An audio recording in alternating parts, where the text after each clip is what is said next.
अस्सलामुअलैकुम, welcome to my channel चली मिली kitchen. कैसे हैं आप सब लोग? उम्मीद है खैरियत से होंगे। जनाब आज हम बनाने जा रहे हैं मज़ेदार सा यखनी पुलाव। बहुत ही ज़बरदस्ती रेसिपी है, बिल्कुल देगी स्टाइल रेसिपी है। आप इसे ट्राई ज़रूर कीजिएगा। मेरे चैनल को लाइक शेयर सब्सक्राइब करना ना भूलिएगा। चलें हम बढ़ते हैं रेसिपी की तरफ। आप मज़ेदार से यखनी पुलाव बनाने के लिए हमें चाहिए गोश्त, ऑब्वियसली। अच्छा, ये गोश्त जो है हड्डी वाला तो नहीं है, लेकिन इसमें चिकनाई आप हड्डी वाला भी ले सकते हैं, और ये चिकनाई वाला बहुत अच्छा लगता है पुलाव में। ठीक है, तो ये हमारे पास आधा किलो के करीब गोश्त है। ठीक है, उसमें हमारे पास ये है लहसुन, और लहसुन के साथ अदरक है। ये मैंने थोड़ा सा इसको कुचल लिया है। एक इतना बड़ा टुकड़ा अदरक का लिया है, और 6-7 जवे लहसुन के, इसको मैंने कुचल लिया है। एक दरमियानी प्याज है जिसको मैंने मोटा मोटा काट लिया है। ये यखनी के लिए मैं बता रही हूँ आपको। इसमें बादियान के फूल जाएंगे 3-4 दालचीनी की स्टिक्स जाएंगी, 4-5 लौंग होगी, 1 चम्मच जो है आप काली मिर्च का ले लें, 2-3 जो है ये हम तेज़पात लेंगे। ठीक है, और आप लेंगे ज़ीरा 1 चम्मच, सौंफ 1 चम्मच टेबल स्पून है, और 1.5 टेबल स्पून जो है आप साबित धनिया लेंगे। उसके अलावा ये बड़ी इलायची 1 लेंगे, और 2 छोटी इलायची हरी वाली लेंगे, और नमक अकॉर्डिंग टू योर टेस्ट। ठीक है, ये हम यखनी चढ़ाते हैं, अपनी टेस्ट स्टार्ट करते हैं। ये हमने 1.5 से 2 जग के करीब पानी इसमें डाला हुआ है। ठीक है, अब हम इसमें जो है गोश्त ऐड करेंगे सबसे पहले। ठीक है, इसके साथ साथ हम इसमें ऐड करेंगे जो हमने प्याज काटी हुई है। ठीक है, ये मोटी सी साबित मतलब ये दरमियानी साइज़ की प्याज है, हमने इसे मोटा मोटा कट किया हुआ है।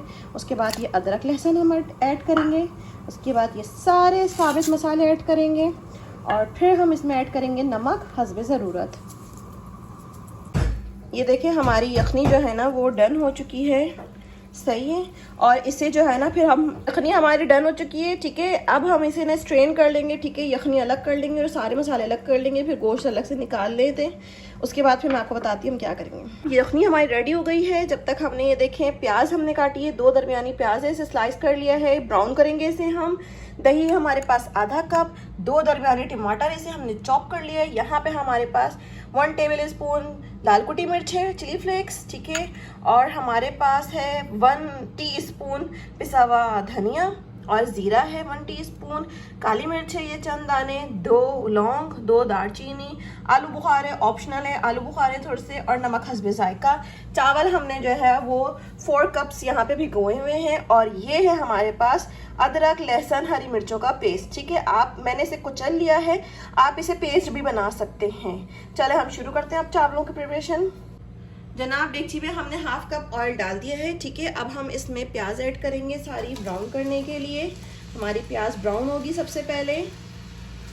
ठीक है, प्याज ब्राउन होगी तो हम फिर जो है से, अच्छा आपने जो है से गोल्डन ब्राउन करना है, डार्क ब्राउन नहीं करना है, इस बात का आपने ख्याल रखना है। ये देखें प्याज हमारी ब्राउन हो गई है। ठीक है, इसे मतलब डार्क ब्राउन नहीं हुई है, गोल्डन ब्राउन हुई है। थोड़ी सी हम प्याज इसमें निकाल लेंगे बाद में डालने के लिए। ठीक है, अब हम इसमें ऐड करेंगे ये जो हमने बनाया ना पेस्ट, अदरक लहसुन और हरी मिर्चों का, ये ऐड करेंगे। ठीक है, 1 टुकड़ा अदरक का है, और 4-5 जो है वो लहसुन है, और 3-4 हरी मिर्चें हैं। ठीक है, पहले हम इसको अच्छे से थोड़ा सा मिक्स करेंगे।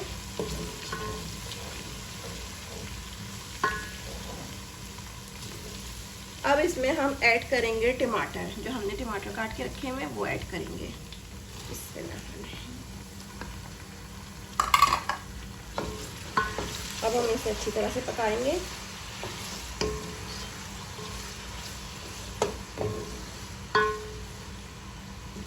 दरमियानी आंच पे आपने करना है। ठीक है,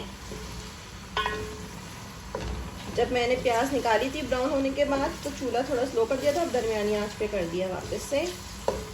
ठीक है, अब ये टमाटर हमारे नरम होने चाहिए, और ये बाकी हम इसमें जो हमने मसाले रखे थे निकाल के वो सब ऐड करेंगे। ठीक है,